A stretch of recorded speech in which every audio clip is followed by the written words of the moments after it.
الحمد لله الملك المعبود هو الكريم هو المقصود ثم الصلاة والسلام على نبينا وإمامنا ورسولنا وحجتنا ومولانا محمد وعلى آله وأصحابه من يومنا هذا إلى يوم المعاد. أشهد أن لا إله إلا الله وحده لا شريك له وأشهد أن سيدنا ونبينا محمدا عبده ورسوله لا نبي بعده. أما بعد فيا عباد الله أوصيكم ونفسي بتقوى الله فقد فاز المتقون وطاعته لعلكم ترحمون. Ma'asyiral muslimin wa zumratal mu'minin, hadirin jamaah salat Jumat rahimakumullah. Jumat kali ini kita berada pada Jumat kedua di bulan Sya'ban 1442 Hijriah yang menjadi bagian daripada bulan-bulan Qamariyah yang pada bagian atau sebagian ulama salaf disebut sebagai bulan penuh barakah, Lailatul Mubarak. Satu di antaranya dikomentari pendapat oleh Athar bin Yasar, juga oleh Imam Ibnu Mubarak, berekomendasi daripada hadis Nabi kita Muhammad sallallahu alaihi wasallam dari riwayat Abu Sa'id Al-Khudri radhiyallahu anhu dalam kitab As-Sunan di nomor 1390, dan kata para ulama hadis dikeluarkan Imam Nasai ini bersanad hasan. Innallaha la yattali'u min nisfi Sya'ban. Sesungguhnya Allah Subhanahu wa taala di malam pertengahan bulan Sya'ban fayaghfiru li jami'i khalqihi, memberikan fasilitas ampunan kepada semua makhluk-makhluknya, terutama hamba-hambanya, illa lil musyrikin aw musyahin, kecuali pribadi-pribadi yang melekat pada dirinya nilai kemusyrikan dan juga permusuhan. Tentu saja bulan Sya'ban merupakan satu di antara bulan Qamariyah yang menjadi favorit Rasulullah di dalam melaksanakan puasa sunnah. Berdasarkan hadis dari riwayat Usamah bin Zaid radhiyallahu anhu yang dikeluarkan oleh Sunan Abi Dawud, meskipun didhaifkan oleh Syekh Al-Qasimi, tapi juga dibantah dan disanggah oleh Syekh Al-Albani di dalam kitab Silsilah As-Sahihah, bahwa beliau mengatakan di antara sanad yang meriwayatkan hadis tersebut hanya 1-2 orang yang diragukan kekovidannya, tapi sebagian besarnya adalah orang-orang yang covid dan orang-orang yang soleh, sehingga dikatakan bahwa Allah Subhanahu wa taala memberikan isyarat lewat hadis Nabi, lam araka tasumu min nisfi Sya'ban. Kata Usamah bin Zaid, lam araka tasumu, saya hampir-hampir tidak pernah melihat engkau banyak berpuasa sunnah ya Rasulullah di bulan lain kecuali bulan Sya'ban. Apa yang mendasari dan melatar belakangi itu? Nabi menjawab, tughfalun nas baina Rajab wa Ramadan. Ini bulan yang sering membuat orang lalai. Dia terletak antara Rajab dan bulan Ramadan. Amaliyah atau amalan pada waktu-waktu yang lalai atau pada waktu-waktu yang orang jarang memanfaatkan biasanya punya kualitas yang luar biasa. Siapa orang yang tidak kenal dan meyakini derajat keluhuran amaliyah sunnah tahajud, mereka semua tahu, tapi tidak serta-merta jumlah yang banyak tahu tentang fadilah tahajud dia mampu untuk tegak berdiri di waktu malam. Artinya pada waktu-waktu lalai itu jelas orang-orang pilihan, sehingga amal ibadah yang dilaksanakan di dalamnya juga punya kredibel dan kualitas yang berlebih. Begitu juga saat ihya bainal isya'ain, para ulama-ulama salaf biasa menghidupkan waktu antara maghrib sampai datangnya waktu isya. Setiap kita punya kesanggupan dan kemampuan untuk waktu itu, tapi tidak serta-merta jumlah yang tahu banyak itu bisa memaksimalkan, memperdayakan ketaatan antara maghrib dan isya. Waktu yang lalai itu asyadun nufus, sesuatu yang mungkin jarang orang melakukannya, tapi nilainya akan berlipat dan berganda. Itulah salah satu yang mendasari dan latar belakangnya. Ada sebagian ulama salaf yang mendudukan format bulan Sya'ban sebagai Lailatul Mubarak. Bahkan Imam Muhammad bin Idris Asy-Syafi'i rahimahullah mengatakan, satu di antara ulama generasi salaf yang wafat di tahun 204 Hijriah mengatakan, khamsu layali min da'watin mustajabah. Ada 5 malam yang setiap untayan doa munajat hambanya, pastilah untayan doa itu diijabah oleh Allah Subhanahu wa taala. Satu di antara 5 malam itu adalah malam min nisfi Sya'ban, setengah daripada bulan Sya'ban, artinya malam ke-15. Banyak lagi pendapat-pendapat di kalangan ulama salaf, meskipun ada kontroversi di dalam menunjukkan bagaimana cara kita mensiarkan aktivitas amalia ibadah pada malam pertengahan. Tapi juga pada dasarnya ada kelompok-kelompok yang juga memprioritaskan untuk kita tegakkan ketaatan pada malam-malam pertengahan di bulan Sya'ban. Bahkan di dalam pengamat para ahli sejarah, bulan Sya'ban itulah terjadinya peralihan akidah min Baitul Maqdis ila Masjidil Haram. Kita tahu dari riwayat Abdullah bin Mas'ud radhiyallahu anhu, dikeluarkan hadis ini oleh Imam Ahmad dalam kitab Al-Musnadnya yang wafat pada tahun 241 Hijriah, juga dikeluarkan oleh Imam Muslim Ibn Hajjaj Al-Qusairi An-Naisaburi, seorang ulama al-hadis yang wafat di tahun 261 Hijriah. Abdullah bin Mas'ud meriwayatkan, lamma ruya, diriwayatkan ketika usriya di Rasulullah SAW, ketika Nabi Muhammad diperjalankan Isra dan Mi'raj oleh Allah Subhanahu wa taala minal Masjidil Haram ila Masjidil Aqsa sampai ke Sidratul Muntaha, Rasulullah kemudian mendapatkan salah satu perintah, wasiat melaksanakan sholat 5 waktu, kembali ke Masjidil Haram menjelang datangnya pagi. Pada saat itu Rasulullah belum melaksanakan subuh itu 2 rakaat, atau bagaimana caranya? Karena belum ada penjelasan yang lebih akurat, lebih valid. Maka keesokan harinya turunlah malaikat Jibril alaihissalam pada waktu mendekati Fajar Shadiq, mengajarkan tata cara 5 sholat yang diberitahu Allah saat Isra Mi'raj. Inilah caranya. Summa sholat fa sholat, summa sholat fa sholat. Itu dikeluarkan oleh Imam Malik rahimahullah, seorang ulama tabi'in, guru daripada Imam Muhammad bin Idris Asy-Syafi'i rahimahullah. Dalam proses perjalanan itu, Nabi dibekali perbekalan keimanan, ketakwaan, juga kesucian. Tidak saja berhenti pada wilayah bersih, karena pribadi-pribadi mungkin sajalah yang dia mampu menjaga stabilitas dirinya selalu dalam keadaan kesucian. Kita mungkin sejak kecil sering melihat slogan-slogan atau moto kehidupan tentang perlunya, pentingnya menjaga kebersihan. An-nazafatu minal iman. Itu motonya para ulama. Kalau ditinjau ditelusuri dari keilmuan para hadis, tidak ditemukan di dalam kitab hadis. Apakah itu hadis Bukhari? Apakah itu hadis Muslim? Apakah itu hadis Ibnu Majah, An-Nasai? Tidak ada. Tapi kalimat itu sudah melekat, sudah menempel dalam benak mindset berpikir kita. Kebersihan sebagian dari iman, karena substansi pesannya memang amat relevan. Padahal orang mukmin tidak berhenti pada wilayah bersih. Di dalam hadis yang sahih diriwayatkan oleh Abu Malik bin Haris bin Asim Al-Ash'ari, dari riwayat yang dikeluarkan oleh Imam Muslim, Rasulullah bersabda, at-tahuru syatrul iman. Kesucian itu ciri khusus pribadi mukmin. Maka ulama dan generasi salaf ada pribadi-pribadi yang saja tidak jaga kebersihan, tapi selalu menjaga kesucian. Dia selalu menjaga nilai kesucian. Dalam riwayat Imam Bukhari, saat Nabi Mi'raj, Nabi berbicara kepada sahabat Bilal bin Rabah, "Ya Bilal, sami'tu dafana 'alaika fil jannah."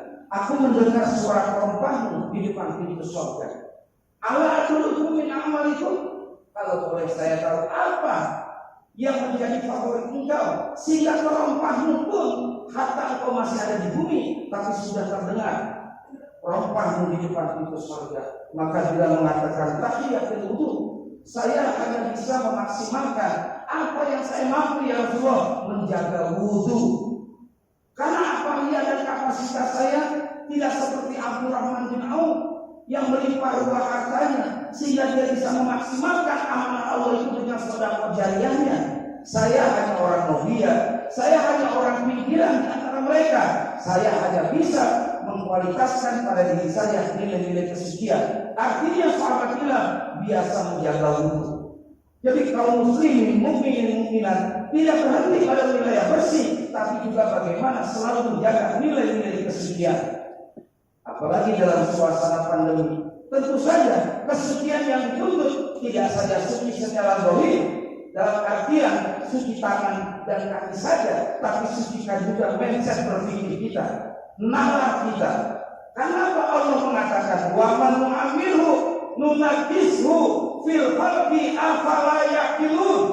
Itu ayat hampir setiap malam Jumat kita baca. Dan siapa yang merasakan ingin adanya kenyamanan dalam hidup, kenyamanan dalam umur, seakan-akan umurnya selalu bertambah, selalu fresh. Kata Allah afala taqilun. Lihat pada ujung akhir ayatnya bagaimana cara dia mendudukan format nalar dan integritas berpikirnya. Seseorang mensikapi keadaan apapun jikalau dengan kekalutan, kegaduhan, kebisingan, kesemrautan, bohong kalau dia menjaga imun tubuhnya akan stabil. Kenapa? Kalut. Ketika dia kacau, pasti organ tubuhnya secara zahir akan drop. Tapi jika orang mensikapi segala sesuatu penuh dengan kearifan, ketenangan, ketelitian, maka dia tidak memiliki apa-apa secara materi, tapi dia akan bisa menjaga nilai-nilai daripada kesehatan internal dirinya. Kenapa? Karena punya optimis diri. Apalah takhilun, gunakanlah cara berpikir kalian. Jadi Islam tidak saja berhenti pada wilayah kebersihan, tapi jaga nilai-nilai kesucian. Kenapa? Karena kita sudah diajarkan sejak kecil. Walaupun saya katakan tidak pernah ada kecuali kalimat an-nazafatu minal iman, itu hanya ada pada kitab Kasful Ghafar yang menyusun Syekh Ismail bin Muhammad Al-Ajluni Al-Jahari. Ada kalimat an-nazafatu minal iman. Tapi jika dicari di hadis Bukhari, di hadis Muslim, Abu Daud, Tirmizi, Ibnu Majah, tidak pernah akan ketemu.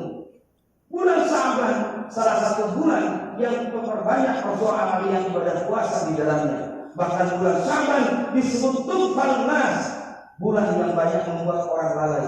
Maka kembalilah, apa yang pernah kita lakukan dari sebuah kekhilafan, kesalahan, kembali kepada Allah.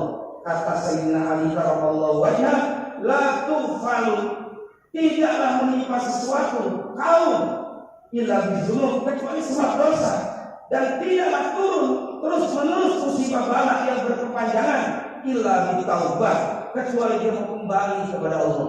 Apa yang mungkin terjadi saat ini tidak semata-mata wabah yang begitu serta merta datang, tapi ada oknum dari diri setiap kita boleh jadi tidak pernah menyesali kesalahan kehilafannya. Bahkan kadang dia masih bisa tertawa terbahak-bahak dengan maksiat dan dosanya. Itu yang memperpanjang seakan-akan proses musibah dan bala ini. Walaupun secara peradaban manusia yang namanya musibah, bala atau sejenis penyakit apapun, yang Nabi sendiri menghindari untuk tidak menjenguk orang yang terkena penyakit taun. Kita sunnah menjenguk orang sakit, tapi ketika yang sakit itu terinfeksi dan terpapar penyakit taun, Nabi tidak pernah menjenguk. Karena ketika dia menjenguk, bukan dia mengedepankan sunnah Nabi, tapi dia menjadi orang yang nekat, menjadi orang yang kurang dewasa dan kurang perhitungan. Karena penyakit yang diderita orang itu penyakit yang bisa membawa bahaya kepada kita. Maka Nabi juga menghindar.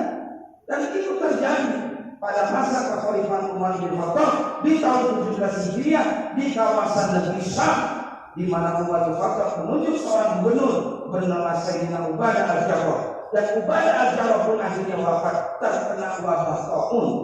Tapi yang diucapkan oleh sang pemimpin pada saat itu ketika mendapat informasi, wahai Amirul Mukminin, Sayyidina Ubadah Al-Jarrah wafat terkena taun. Umar bin Khattab lalu berkata, syahid, dia syahid. Artinya Jangan mensikapi musibah yang belakangan ini terjadi sebuah kehinaan, sebuah pelecehan, pendiskreditan, tapi justru kita harus memberikan support, memberikan sehat cara berpikir, mensikapi wabah ini. Sesuatu yang semua terjadi tidak lepas ada atas kehendaknya Allah Subhanahu wa taala. Maka pantas kalau Nabi mengatakan la adwa wala qiyarata wala hamata wala safar. Penyakit yang menular tidak tertular dengan sendirinya kecuali atas kuasa dan izin Allah. Artinya Nabi mengajarkan, kata para ulama, jika kita terpapar dan terinfeksi sebuah penyakit, jangan penyakit yang diderita kita itu menjadi pelampiasan kambing hitam orang lain dari derita penyakit kita. Kita yang sudah sakit, lalu kita tuduh orang lain menjadi sebab sakitnya kita. Jadi berganda kita punya dosa.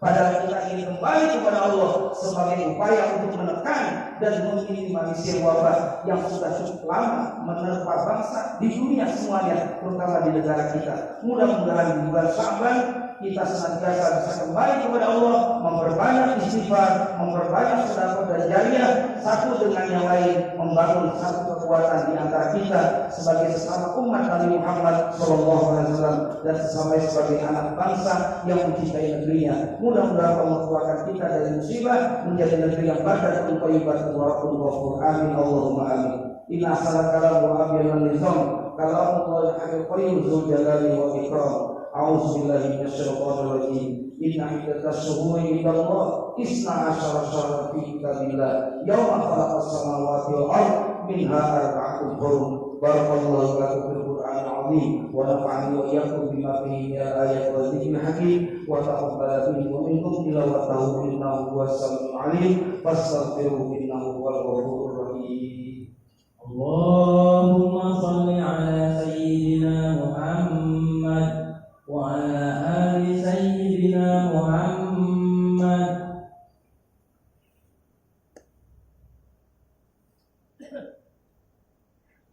Alhamdulillah hamdan katsiran kama amar. Asyhadu an la ilaha illallah wahdahu la syarika lah irghaman liman jahada bihi wa kafar. Wa asyhadu anna sayyidana wa nabiyyana Muhammadan abduhu wa rasuluhu sayyidul khalaiqi wal bashar. Allahumma shalli wa sallim wa barik ala sayyidina Muhammadin wa ala alihi wa ashabihi masabihil qura. Ibadallah, ittaqullaha ta'ala fima amar wa tahu amma nahakum anhu wa zajar wa alamu anna Allah ta'ala amrakum bi amri bada fi nafsi wa sanna bi malaikati musabbihati bi kursi fa qala ta'ala wa lam yazal qailan alima inna Allah wa malaikatahu yusalluna 'alan nabi ya ayyuhalladzina amanu sallu 'alaihi wa sallimu taslima. Wa Allahumma ala arba'il khulafa'ir rasyidin Abi Bakr wa Umar wa Utsman wa Ali wa ala baqiyati sahabati wa tabi'in wa tabi'in wa man tabi'ahum bi ihsan ila yaumiddin wa 'alaina ma hum fihi bi rahmatika ya arhamar rahimin. Allahumma ighfir muslimin wal muslimat wal mu'minin wal mu'minat al ahya'i minhum wal amwat innaka sami'un qaribun mujibud da'wat wa ya qadiyal hajat. Allahumma fa'alna wal waba wal bala wal fahsya wal munkar was-suyuq wal mukhtalifat wasyada'id wal mihan ma dhahara minha wa ma batan min baladina khassah wa min buldan muslimina ajma'ina 'ammah khususan biladina Indonesia bi rahmatika ya arhamar rahimin. Rabbana atina fid dunya hasanah wa fil akhirati hasanah wa qina 'adzabannar. Ibadallah innallaha ya'muru bil 'adli wal ihsani wa ita'i dzil qurba wa yanha 'anil fahsya'i wal munkari wal baghi ya'izukum la'allakum tadhakkarun. Fadhkurullaha 'azima yadhkurkum washkuruhu 'ala ni'amihi yazidkum wa la dzikrullahi akbar.